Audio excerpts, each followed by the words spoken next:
Assalamualaikum warahmatullahi Assalamualaikum warahmatullahi wabarakatuh. Bismillahirrahmanirrahim.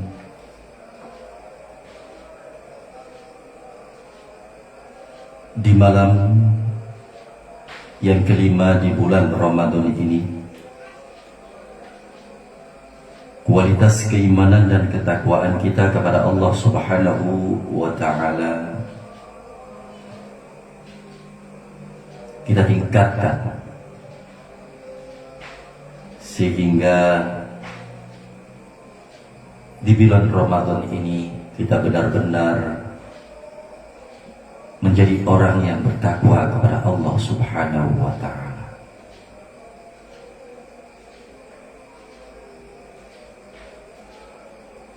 Pada malam hari ini kami akan mengupas maqamul khauf, bagaimana kita menghadirkan rasa khauf kepada Allah Subhanahu wa Ta'ala. Karena termasuk ciri orang yang bertakwa kepada Allah Subhanahu wa Ta'ala adalah menghadirkan rasa khauf dan roja. Roja dan khauf harus ditanamkan kepada orang-orang yang beriman kepada Allah Subhanahu wa Ta'ala, sehingga kualitas dan kuantitas ibadah kita kepada Allah Subhanahu wa Ta'ala semakin teruji, sehingga gelar orang yang bertakwa kepada Allah Subhanahu wa Ta'ala benar-benar ada dalam diri kita. Qala ba'dul hukama, sebagian ahli hikmah berkata, salamatul jasad fi qillatit ta'at, selamatnya jasad tubuh kita, kesehatan tubuh kita, fi qillatit ta'am, sedikitnya kita makan.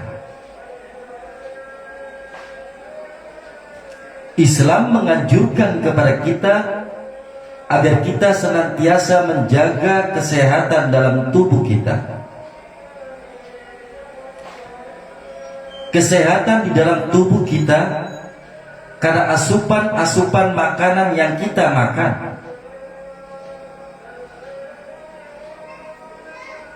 Oleh karena itu, ketika kita sedikit makannya, maka akan menyebabkan kesehatan tubuh kita semakin sehat. Kualitas kita beribadah kepada Allah Subhanahu wa Ta'ala juga ditunjang oleh kesehatan tubuh kita.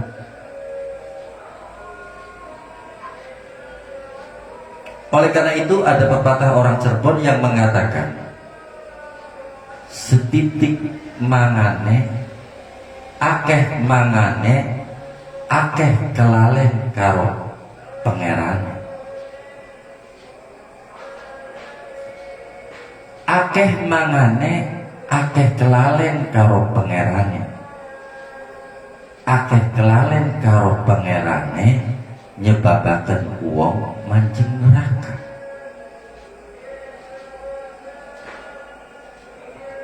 Akeh mangane, akeh turune. Akeh turune, akeh kelalen karo pangerane. Akeh kelalen karo pangerane nyebabaken wong mancing neraka.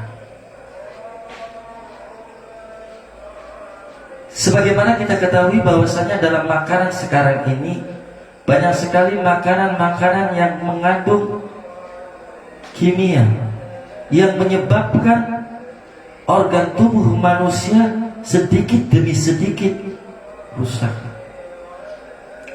Oleh karena itu Islam menganjurkan kepada kita adalah untuk sedikit sekali di dalam makanan. Artinya memakan makanan secukupnya saja, memakan makanan yang halal, thayyiban, halal dan juga sehat.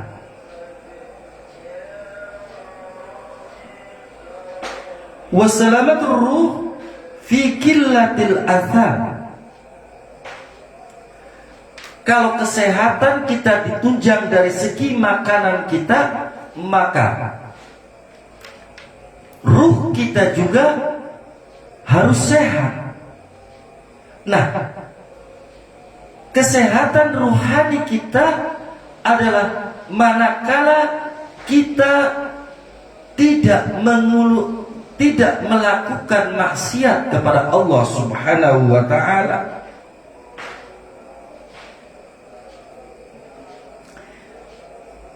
Oleh karena itu, di dalam tubuh yang sehat terdapat jiwa yang kuat.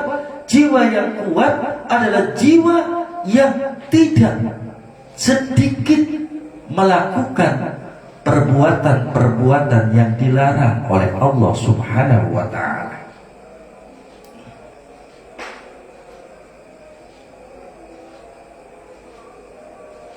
Wassalamatud din fi sholati ala khairil anam. Sedangkan keselamatan di dalam agama kita adalah bagaimana kita membaca sholawat kepada beliau Nabi besar Muhammad sallallahu alaihi wasallam. Karena ketika kita membaca sholawat kepada kanjeng Nabi Muhammad sallallahu alaihi wasallam, maka seluruh malaikat yang berada di langit dan di bumi mendoakan kita. Ingatlah bahwa yang namanya manusia itu butuh doa dari orang lain.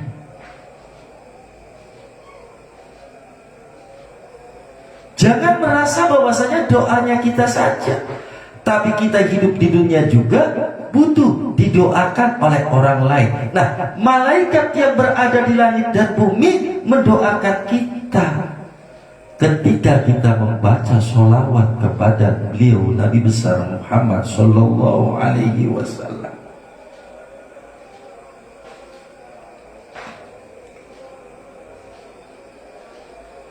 Oleh karena itu sangat pantas bahwa syafaat kanjeng Nabi diberikan kepada orang yang banyak membaca sholawat kepada beliau.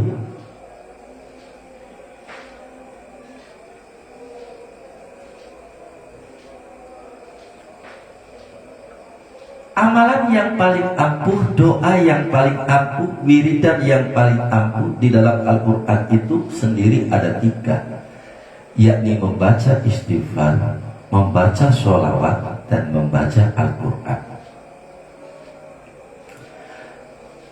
Karena itu merupakan janji Allah Subhanahu wa ta'ala.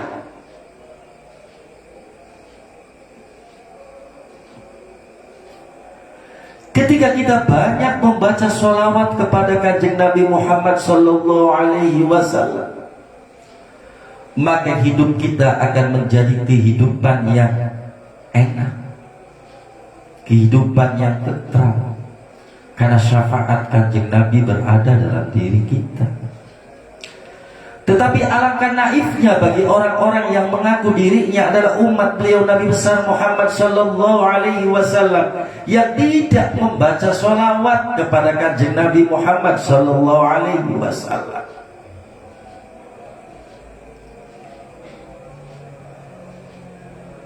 Oleh karena itu, dalam kehidupan kita, ayo kita perbanyak membaca sholawat kepada beliau Nabi besar Muhammad sallallahu alaihi wasallam. Ma'asyiral muslimin, jamaah yang dimuliakan oleh Allah Subhanahu wa ta'ala.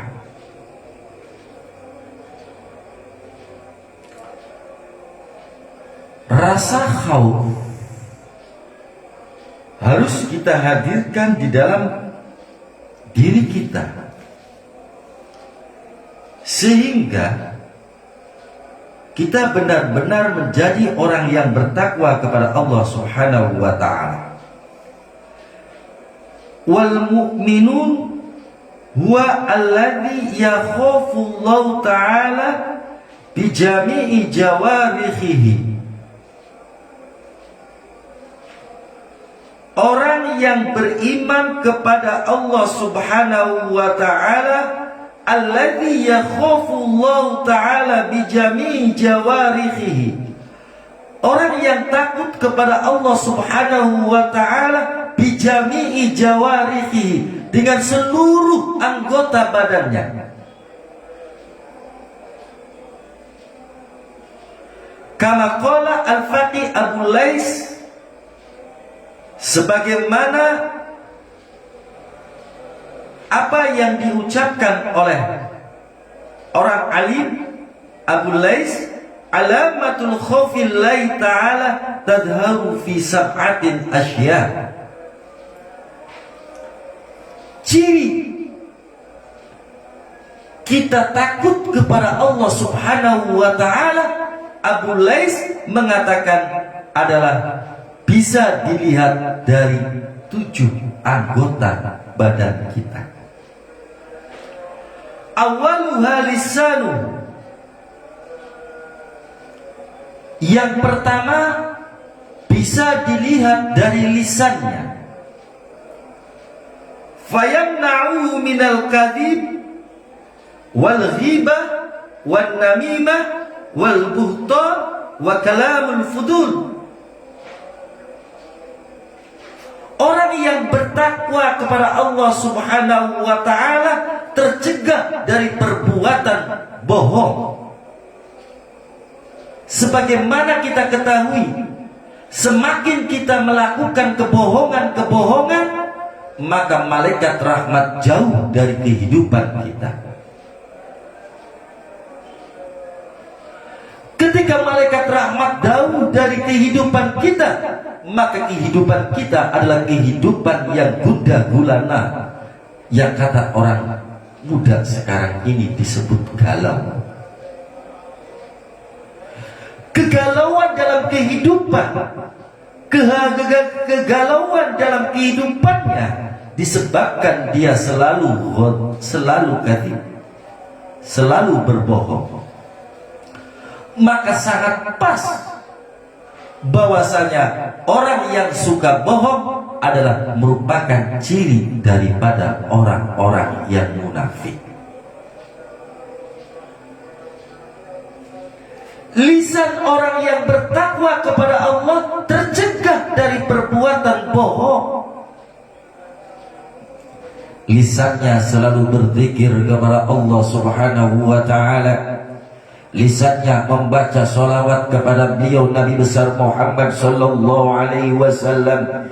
Dia membaca istighfar, Rabbana zalamna anfusana fa illam taghfir lana wa tarhamna lanakunanna minal khasirin.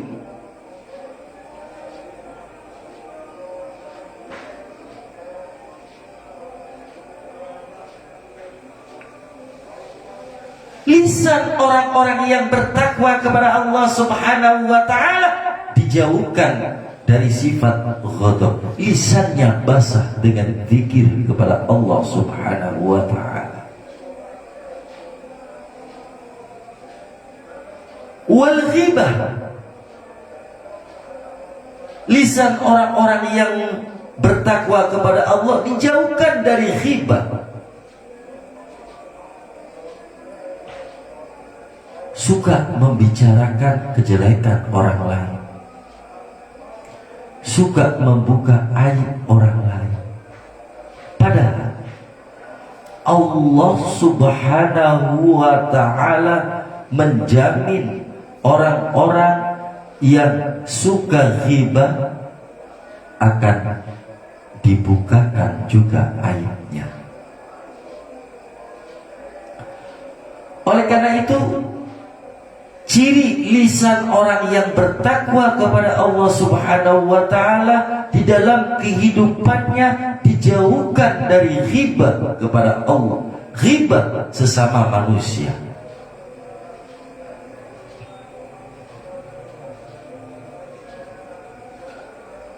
wa namimah. Lisan dari orang yang bertakwa kepada Allah Subhanahu wa ta'ala dijauhkan dari sifat namimah, sifat mengadu domba orang lain. Banyak sekali orang-orang sekarang ini yang suka mengadu domba orang lain, mengadu domba antara satu orang dengan satu orang yang lainnya, dengan tujuan ia sendiri merasa senang kalau ada orang yang suka bermusuhan. Jiwanya akan gembira manakala ada orang yang suka musuhan. Ini ciri daripada orang-orang yang munafik. Orang-orang yang munafik akan disengsarakan kehidupannya di dunia dan juga di akhirat. Tidak ada ketenangan jiwa dalam kehidupannya.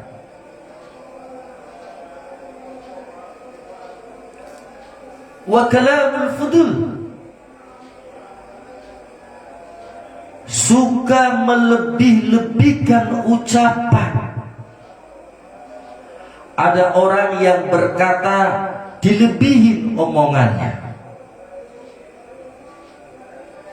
dengan tujuan dilebihkan omongan itu adalah agar orang yang ia lebihkan omongannya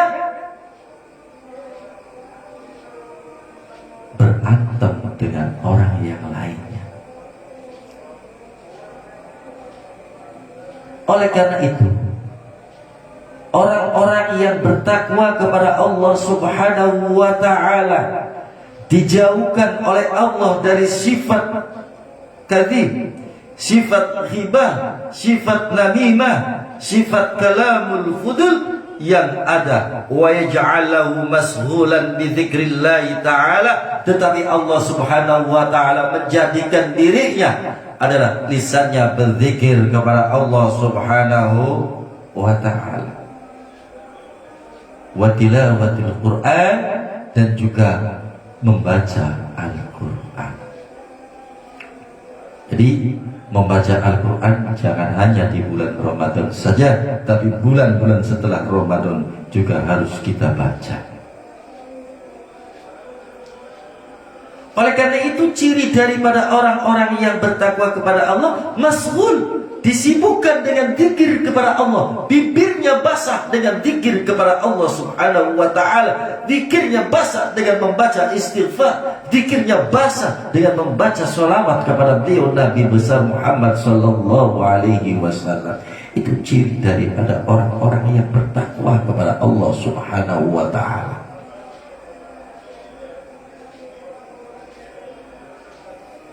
Yang kedua, Abu Lais mengatakan perkataannya, wasani qalbuhu fayakhruju minhu al-aduwah wal butan wa hasud. Kemudian hatinya, di dalam hati orang-orang yang beriman, orang-orang yang bertakwa kepada Allah Subhanahu wa ta'ala, dijauhkan oleh Allah dari sifat hasud.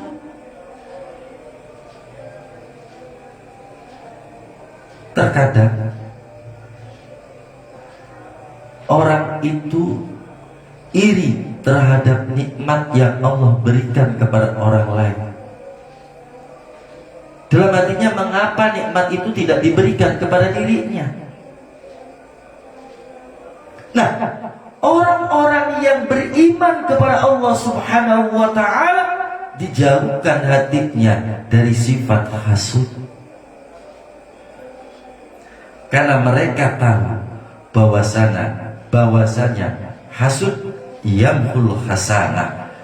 Hasud adalah menghapus segala kebaikan-kebaikan yang ia peroleh.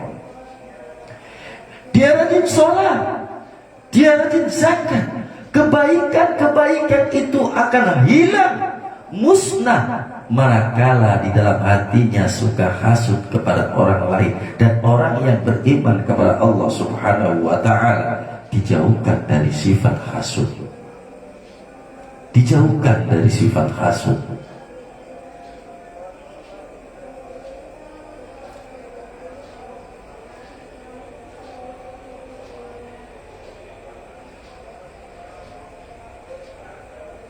Ketahuilah, wa'lam anal hasud minal amarad al-adimah fi qulub. Ketahuilah bahwasanya hasud ini adalah suatu penyakit yang sangat berat di dalam hati seseorang.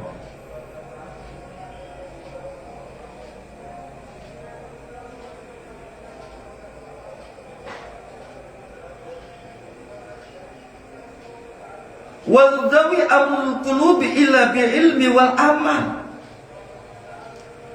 Dan obat untuk menghilangkan sifat penyakit hasud dalam diri kita adalah semakin kita mengulakan ilmu dan amal dan berzikir kepada Allah Subhanahu wa ta'ala. Oleh karena itu, ketika sifat hasud sudah berada dalam diri kita, hendaknya kita perbanyak zikir kepada Allah Subhanahu wa ta'ala.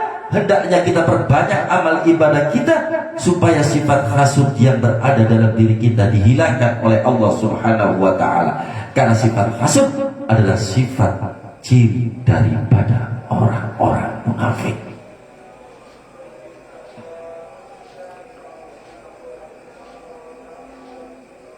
Ma'asyiral muslimin rahimakumullah. Wassalisu nadruhu fala yanzuru ilal haram minal akli wa syurbi wal qishwa wa ghari.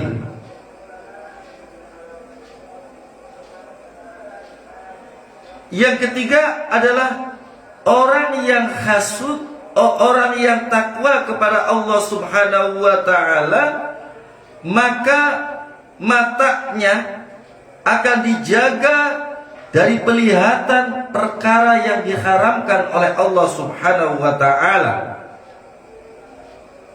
Makannya, minumnya, pakaiannya juga dijaga oleh Allah Subhanahu wa ta'ala dari perkara yang diharamkan oleh Allah Subhanahu wa ta'ala.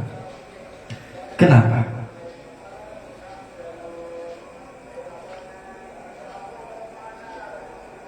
Fala yadkhulu batnahu haraman. Karena makanan tersebut dijaga oleh Allah Subhanahu wa ta'ala, makannya dijaga oleh Allah Subhanahu wa ta'ala, maka di dalam perutnya orang-orang yang bertakwa kepada Allah Subhanahu wa ta'ala dijaga dari makanan-makanan yang diharamkan oleh Allah Subhanahu wa ta'ala. Sebab ada sebuah hadis yang mengatakan, la'ana kullu malakin fil ardi was sama madamat tilkal luqmah fi batnihi wa in mata ala dhalikal hal fama'wahu jahannam.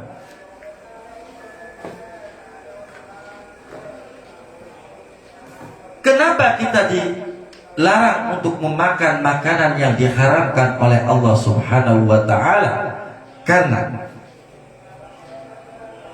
malaikat yang berada di dalam langit dan malaikat yang berada di bumi akan melaknat orang-orang yang makan makanan yang diharamkan oleh Allah Subhanahu wa ta'ala madamatil kalukma fi batnihi, selama makanan tersebut masih berada di perut orang yang makan makanan yang diharamkan oleh Allah Subhanahu wa ta'ala. Na'udzubillah tsumma na'udzubillah.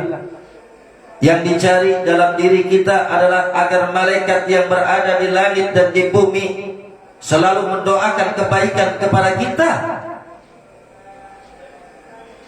Tetapi bagi orang-orang yang memakan makanan yang diharamkan oleh Allah Subhanahu wa ta'ala, malaikat yang berada di langit, malaikat yang berada di bumi melaknatnya selama makanan tersebut masih berada di dalam perut kita.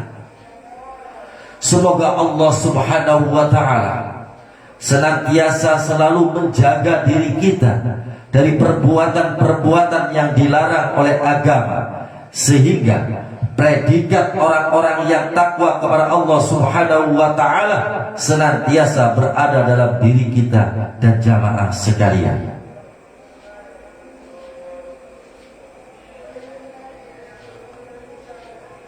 Oleh karena itu,